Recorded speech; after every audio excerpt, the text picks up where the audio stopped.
Hey folks, Tim Gillio. It's a continuation of Wednesday's video series. The last one was about the PMO lawsuit, Big T's Holdings Inc. against the Prime Minister of Canada.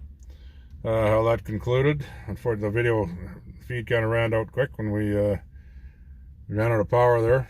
Wasn't paying attention. Batteries have a tendency to die. So I also had to run and grab somebody really quick. As you can see, I'm in a different setting, but. So it's got a few minutes here to do this video. So where do we go from next? Now we got to look at it. We'll send a letter off to CAP. We've just explaining what's going on, so they understand that there are 637 directors, there's 64 top oil companies, CAP itself, the industry, the premiers, the federal government, the governments in waiting are all now named as individuals that know of the criminal collusion, corruption, and the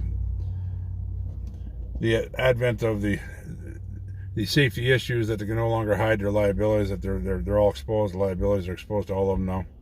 So hopefully they respond. I mean, they might be a little annoyed, but hey, I didn't steal from them, they stole from me. I keep repeating that.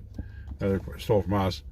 But when it comes to the use of the intellectual property, it was kind of interesting that if they want to get a transcribed copy of the settlement conference, they'll hear about the intellectual property. The intellectual property rights are actually federal jurisdiction of the federal government, which is kind of interesting.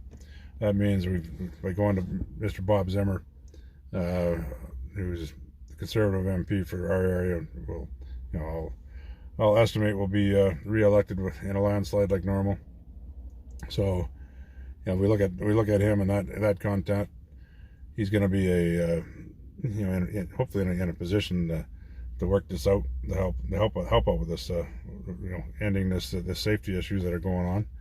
We started this whole thing not so much about the liabilities or about our own liabilities or exposing everybody's liabilities. What we tried to do is we tried to end the obvious abuse of safety and abuse of process that we see, where the development of the use of our system, our intellectual property, a portion thereof.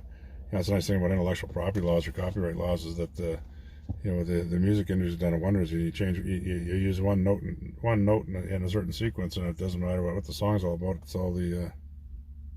It's still a copyright infringement. In this case, they went out of their way to use a little bit more than one note. So we've gone down the issues of trademarks and all the rest of them in the past, and we're not going to go back down that. I mean, we've gone through that. We beat that to death.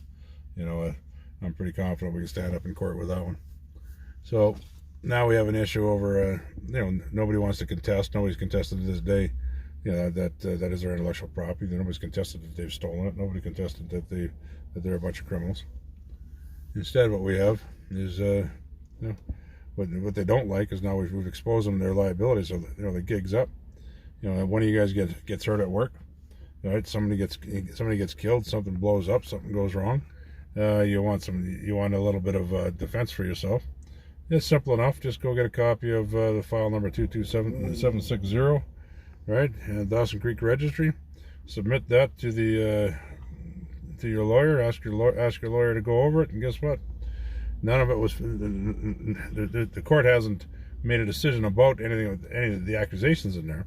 That doesn't matter. It's a part of the court records. So you have a historical document that's going to show you part of the court records now. And I understand, like we said, it was just a procedural process that caused the case to end. We agreed to end it because our objective, which was to deposit this information into the court, was met. Therefore, there was no reason to carry on with this court case. But where we go next, I mean, we're still waiting to see if we're going to hear from the premierships of the western provinces, or whether they need a little embarrassment, I guess. We listened to Kenny the other day bloviate about his bloviating his talking in soliloquy, which is circles, right? About the reference how we shouldn't use carbon as the only matrix for determining the environmental sensitivity of our industry, which is 100% true. I mean, we have a Clean Water Act and Clean Air Acts and all these other acts, these other things that come up to it that Saudi Arabia and the rest of them don't live up to, not in the United States. You know, Canada is by far one of the cleanest nations on earth when it comes to business. But that's all known. I mean, the Western world is clean. I mean, if you want the polluters in the world, that's pretty easy. That's China. That's the India. Those are that area of the world. They're the heaviest polluters in the world. But you know, until the world grabs a collective brain cell and a little bit of common sense again, you know, it's going to carry on. Hopefully, that's what's coming down, and that's what the fight is. I mean, if you don't think the world's in the middle of a fight right now, some people call it good versus evil, or it's a holy war, or it's a cold war, or whatever it is. But I'll tell you what, there's definitely a war going on. But unlike a war of one nation against another nation, our principal philosophy that controls one nation against another nation, we have principal philosophies, communism within our own nations. You know, in the States they call them Democrats. In Canada we call them Liberals and New Democrats. The Green Party is part of the communist system. Everybody else in the center or the right of that is a you know, nationalist or populist system. The nationalist populism, I mean, the communist system has signed on to this New World Order, this globalist bullshit. The idea is to remove us all, and you know, unless you want to watch every member of your family get killed, you know, you can go ahead and keep voting those idiots in. Hopefully, they kill you guys first. Now, I know most of the people watching this aren't stupid enough to vote for that type of retardation.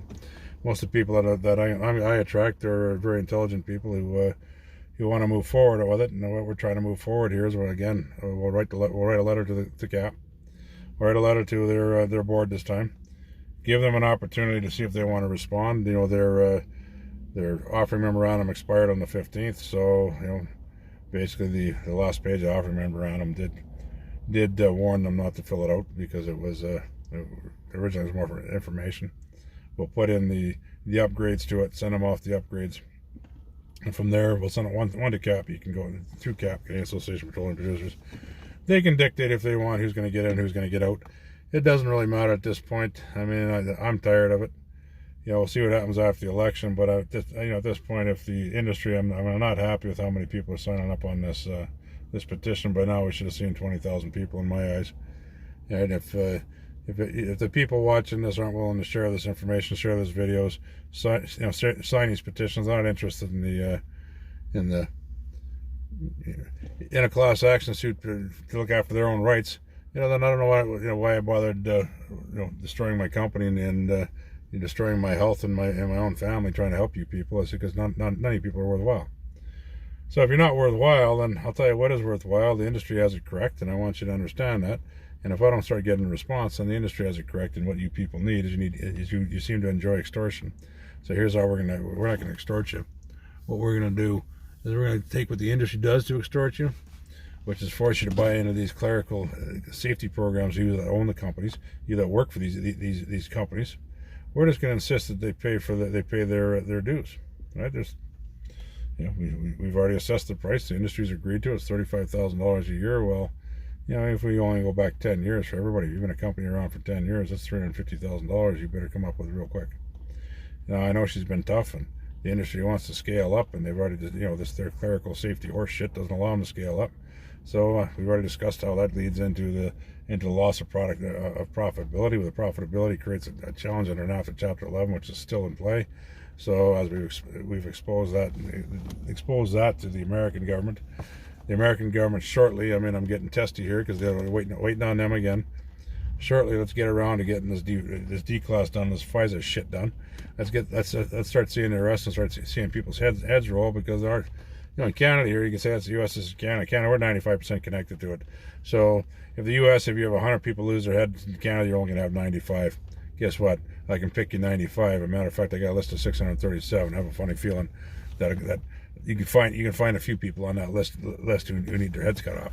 So, I mean, we're using the head chopper version. Why? Because, hey, we're not too far removed from the ISIS Al Qaeda stuff, right? So we might as well use them. They're floating around in Canada here. Hey, come on in. Don't worry about it. We might as well use them for their head chopping skills. So, that's me getting a little silly at the end because, I was told to lighten it up. So I'm lightening it up. How do you guys like my humor? Yeah, no, I'm tired today. I'm really tired. As you can see, a little wiped out. But things are on track. You know, we're getting back now. It's time for the intellectual property fight. You know, we've been waiting on that one, waiting on the government. We're kind of waiting to get through the other side of the election, like everybody else. You know, now everybody's hands are tied by this damn election. So that's 5 more sleeps. So, you know, 5 more sleeps. We'll see what happens after that. Anyhow, you guys have a wonderful day. If you have a chance to share this, share this. If you can help the cause out, help it. If you guys really don't give a shit, you don't want to defend your own rights, you don't want us to help you get through these class action suits, right? Then you know, just continue to ignore it, and we'll do our best to put as much pressure on your employers that hopefully they can stay in business. And you know, some will survive, some won't. But hey, you guys are all looking for work when you found that job, same as me. You guys have a wonderful time.